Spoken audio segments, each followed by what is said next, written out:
the unsinkable hubris. On the 15th of April 1912, the RMS Titanic, proclaimed unsinkable by its creators, sank on its maiden voyage after striking an iceberg, taking over 1,500 lives into the frigid North Atlantic. The disaster has been analyzed from engineering perspectives, from historical contexts, from maritime safety angles. But beneath these technical and factual examinations lies a deeper story, a psychological revelation about human nature under extreme pressure, about what happens when civilization's veneer is stripped away by crisis, about who we become when death is certain and time is running out.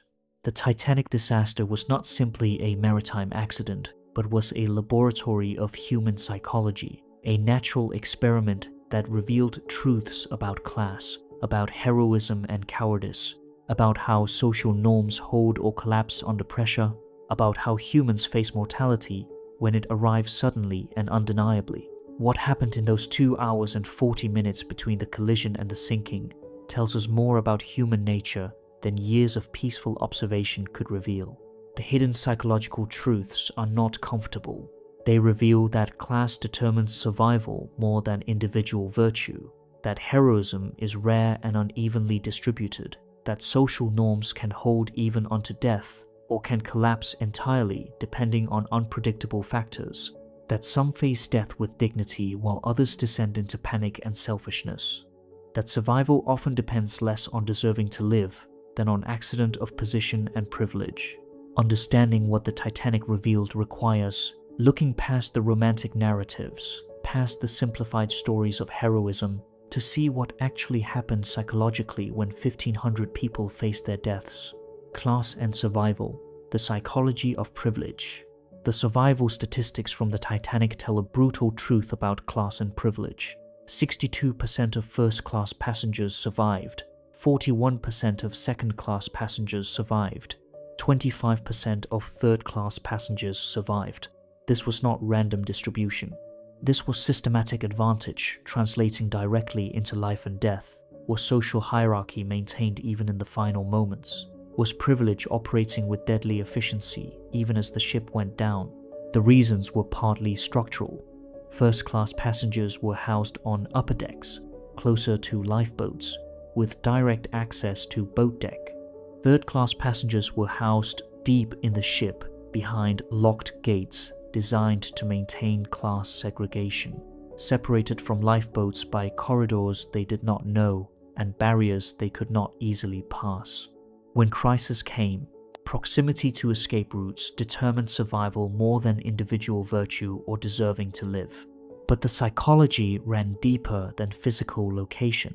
First-class passengers possessed what psychologists call a sense of entitlement, the belief that they deserved priority, that their lives mattered more, that resources should be allocated first to them.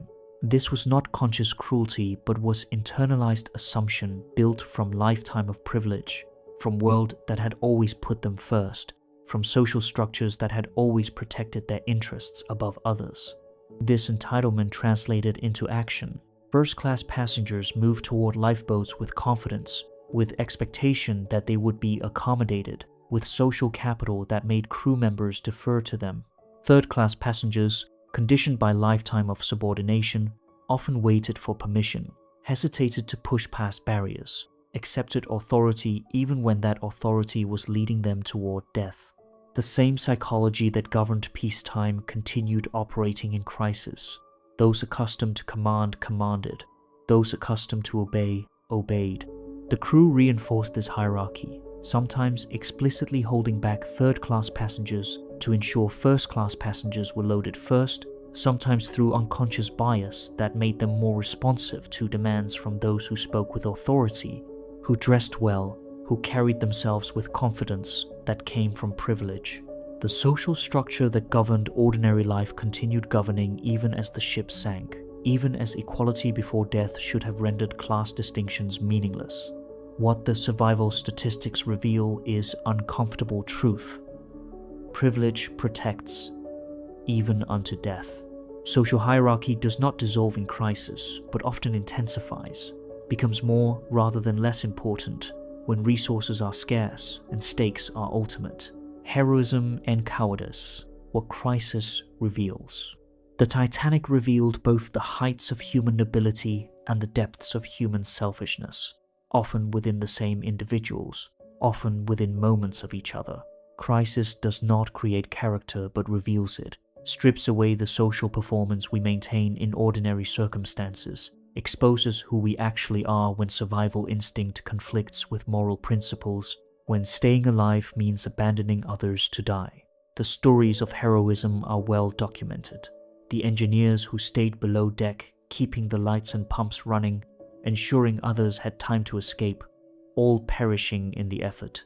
The band that continued playing as the ship sank, providing music that helped maintain order, that gave people something to hold on to psychologically as everything else collapsed. Captain Smith, who went down with his ship. The men who gave their lifeboat seats to women and children, who accepted death so others might live. But these acts of heroism were not universal, were not even typical. For every man who stepped back from the lifeboat, there was another who disguised himself as a woman to gain a seat, who pushed past children to save himself, who used position or strength to claim resources meant for others. Some crew members abandoned their posts. Some men forced their way into boats designated for women and children. Some officers had to threaten force to prevent boats from being swamped by desperate men trying to save themselves. What determined who acted heroically and who acted selfishly? The evidence suggests that character formed over a lifetime of choices manifested in the crisis moment. Those who had cultivated discipline, who had internalized codes of honor, who had practiced self-sacrifice in smaller ways, these people were more likely to act heroically when the ultimate test came. Those who had lived selfishly, who had always put themselves first, who had never developed capacity for genuine self-sacrifice, these people reverted to pure survival instinct when death approached. But the picture is more complex. Some who seemed heroic in peacetime collapsed in crisis. Some who seemed selfish rose to unexpected nobility. Crisis reveals not just character but reveals capacities people did not know they possessed, exposes depths of cowardice some never imagined in themselves, surfaces heroism that surprises even those who display it. The psychological truth is that most people, placed in such circumstances, would not act heroically. Heroism requires overriding the most fundamental biological imperative: survival. It requires choosing death when life is possible, requires valuing others' lives above your own, requires suppressing every instinct that evolution has built into human psychology. Women and children first, social norms under pressure. The enforcement of women and children first on the Titanic represents one of the most psychologically revealing aspects of the disaster. This was not law, but was social norm. Custom inherited from maritime tradition, rule that had no enforcement mechanism beyond collective agreement and individual conscience, yet largely, remarkably, it held. Men stood back and died so women and children could live, even though nothing prevented them from forcing their way into boats, even though survival was possible if they simply ignored the norm. The psychology of this compliance is complex. For some men, the norm was so deeply internalized that violating it was psychologically impossible, was more unbearable than death itself. Their identity as gentlemen, as honorable men, as protectors, this identity was more fundamental to who they were than the biological imperative to survive. To violate the norm would mean destroying the self-concept they had spent lifetimes building, would mean becoming someone they could not live as even if it meant living. For others, social pressure maintained compliance. To push past women and children would mean being seen as coward, would mean social death, even if it meant biological survival. The men around them would remember, would condemn, would ensure that even if they survived physically, they would be destroyed socially. This fear of judgment, of being marked as dishonorable, this proved stronger than fear of death for many men. But the norm did not hold universally. Some men did force their way into boats, did disguise themselves as women, did use whatever means available to survive. The fact that such violations were relatively rare and were condemned reveals how powerful the social norm was, how deeply ingrained, how effective at controlling behavior even when every biological instinct screamed for self-preservation. The officers enforcing the protocol, particularly Second Officer Lightoller, who interpreted it strictly, often had to make split-second decisions about who could board. Some fired warning shots to keep men back. Some allowed men into boats when no women were immediately available. Some strictly enforced women and children only even when boats left half empty because no more women could be found. These decisions determined who lived and who died, made officers into arbiters of fate, gave them power over life and death based on adherence to social convention. What this reveals is that social norms can hold even under extreme pressure, even when violating them would save your life, even when enforcement depends entirely on voluntary compliance and collective agreement rather than on force or law. The band playing on, denial, and meaning-making. One of the most haunting images from the Titanic disaster is the band that continued playing as the ship sank, performing music while water rose around them, maintaining their performance until the very end, all 8 musicians perishing in the effort. This has been romanticized as heroism, as sacrifice, as dedication to duty, but the psychological reality is more complex, reveals something profound about how humans face death, about the mechanisms we use to maintain sanity when reality becomes unbearable. The band playing on was not simply heroism but was form of denial, was way of imposing order and normality onto a situation that was chaotic and terrifying, was method of creating meaning when confronted with meaningless death. By continuing to perform their assigned role, by focusing on the familiar task of playing music, the musicians were able to psychologically distance themselves from the horror unfolding around them, were able to maintain identity and purpose even as everything collapsed. This psychological mechanism, continuing normal activities in abnormal circumstances, appears throughout the disaster. Passengers who changed into formal evening wear before entering lifeboats, maintaining dress codes even as the ship sank. Crew members who continued serving drinks and maintaining order in the dining rooms even after the collision. Individuals who focused on small tasks, rearranging deck chairs, organizing belongings, attending to trivial details, as a way of avoiding confronting the magnitude of what was happening. This is what psychologists call defensive denial, the refusal to acknowledge reality that is too overwhelming to process, the maintenance of normal patterns even when circumstances have become radically abnormal. The band playing cheerful ragtime while 1,500 people drowned was not simply entertainment, but was collective psychological defense, was attempt to impose familiar structure onto unprecedented catastrophe, was way of making the unbearable slightly more bearable. But the music also served those listening. Survivors reported that the band's performance helped maintain calm, prevented total panic, gave people something to hold onto psychologically as their world literally sank beneath them.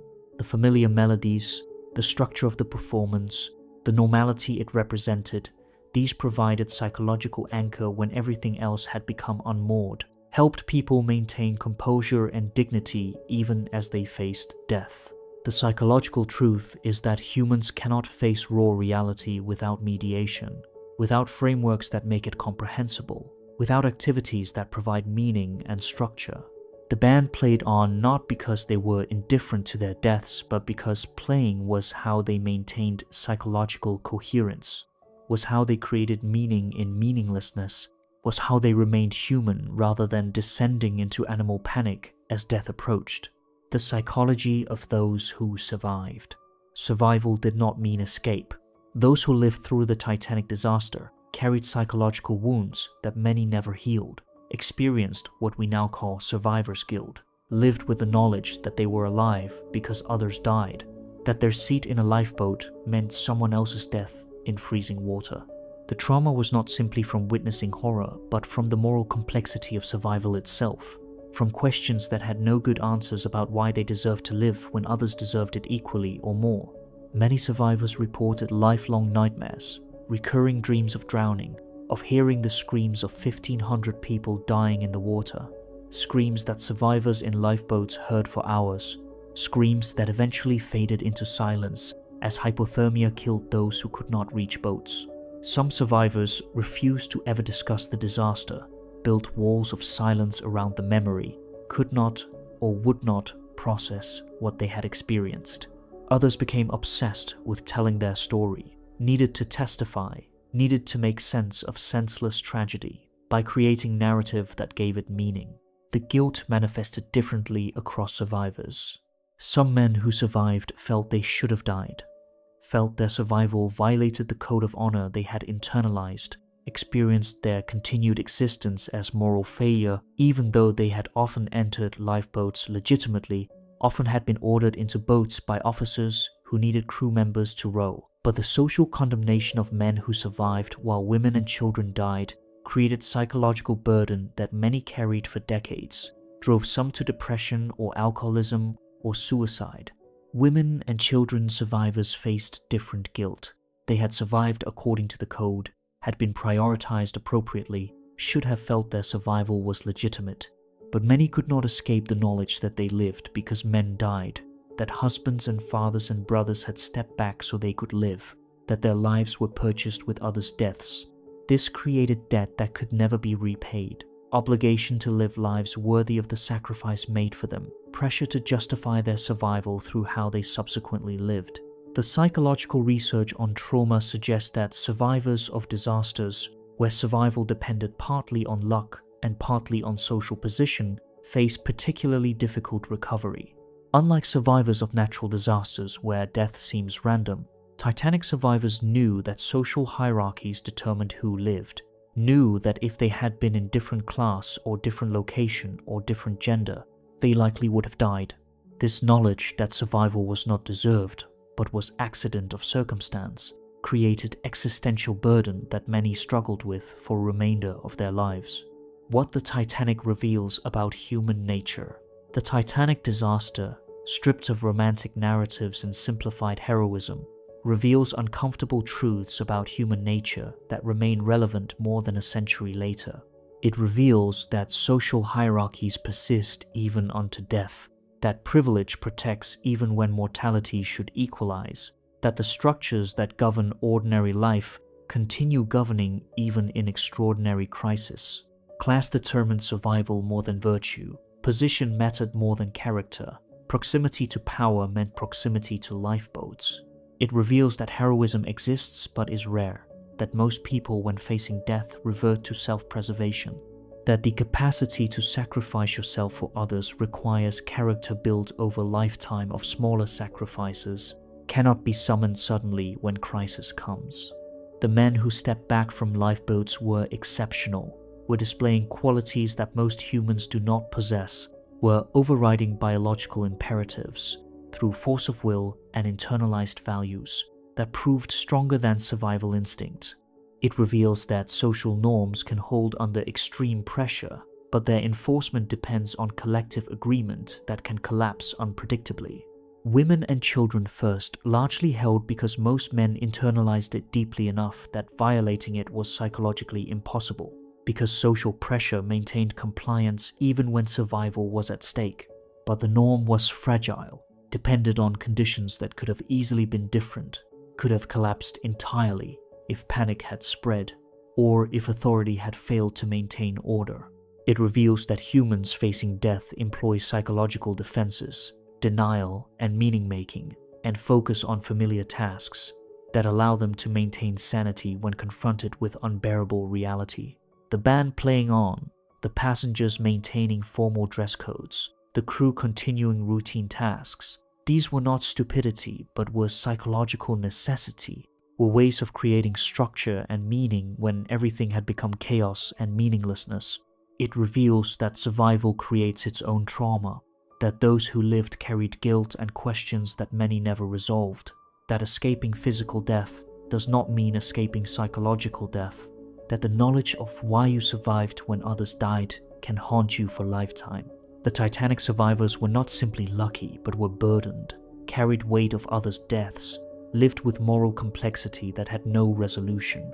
Most fundamentally, the Titanic reveals that crisis strips away civilization's veneer, exposes who we actually are beneath social performance, reveals character that cannot be hidden when death is certain, and time is running out. Some rise to unexpected nobility.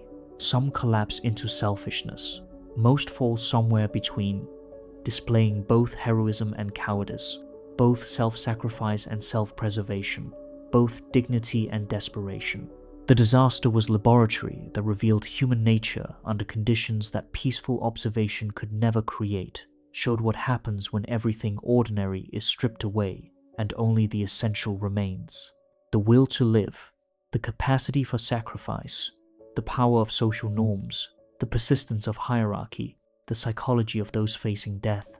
Conclusion. The Titanic disaster was not simply maritime accident, but was revelation of human psychology under extreme pressure, demonstration of what happens when civilization confronts mortality, exposure of truths about class, heroism, social norms, and human nature that remain uncomfortable more than a century later. The hidden psychological truths are not the romantic narratives of universal heroism, but are more complex, more troubling, more revealing. Class-determined survival with brutal efficiency, privilege protected even when death should have equalized. Social hierarchies persisted even as the ship sank, even when one would expect mortality to strip away all distinctions, to make all lives equally valuable. First-class passengers survived at rates more than double those of third-class passengers, not because they deserved survival more, but because structure of ship and structure of society both protected them, gave them advantages that translated directly into life versus death. Heroism existed, but was exceptional. The stories we tell focus on the men who stepped back, the band that played on, the engineers who stayed below, the captain who went down with his ship. But these were minority, were displaying character that most humans do not possess, were overriding survival instincts through force of will that few can summon. For every heroic sacrifice, there were others who saved themselves, who violated norms, who used whatever advantages they had to survive. The Titanic reveals that we are not who we believe ourselves to be in comfortable circumstances, that crisis exposes character we did not know we possessed, or reveals lack of character we thought we had, that predictions about how we would act under extreme pressure are often wrong. Some who seemed noble collapsed, some who seemed selfish rose to heroism. Most discovered capacities and limitations they had not known existed. Understanding these psychological truths matters because crisis reveals rather than creates character, because the choices people made in those 2 hours and 40 minutes reflected who they had become through a lifetime of smaller choices, because how we live in ordinary circumstances determines who we will be in extraordinary ones. The Titanic was not exception to human nature, but was revelation of it, not aberration, but was exposure of truths that exist always but become visible only when everything else is stripped away. We live in a world that still operates according to hierarchies, that protects some at expense of others, still values privilege over equality, still maintains social structures where position determines outcomes more than virtue. The Titanic reveals in concentrated form what happens in diffused form throughout society. Some lives are valued more than others. Some people have advantages that translate into survival. Some are protected while others are abandoned. The question the Titanic poses is not what we would have done in those circumstances. Prediction is impossible and usually wrong, but what we are becoming through our daily choices, what character we are building, whether we are developing capacity for genuine heroism, or are living selfishly in ways that would manifest as cowardice if crisis came. The disaster reveals that heroism is not sudden decision but is culmination of lifetime of practice, is not exceptional moment but is expression of character built through ordinary choices made repeatedly over years. If this exploration of the Titanic's hidden psychological truths has revealed something about human nature under pressure, about how crisis exposes character, about what determines heroism versus cowardice when death is certain, then you have looked past romantic narratives to see what actually happened psychologically when 1,500 people faced their deaths. Subscribe to this channel if you seek content that examines historical events for psychological truths they reveal, that looks past comfortable narratives to uncomfortable realities, that explores human nature through analysis of crisis and pressure. Share this with those who need to understand that crisis reveals character, that social hierarchies persist even unto death, that heroism is rare and must be cultivated. Leave a comment sharing your reflections on what the Titanic reveals, whether you believe you would act heroically under such pressure, what character you are building through your daily choices. This community exists for those interested in understanding human psychology through historical examples, in examining what crisis reveals about nature we prefer not to see. Remember, crisis does not create character but reveals it. The Titanic survivors and victims were not different species, but were ordinary humans placed in extraordinary circumstances that exposed who they actually were beneath social performance. How we live now determines who we would be then. Build character worth revealing,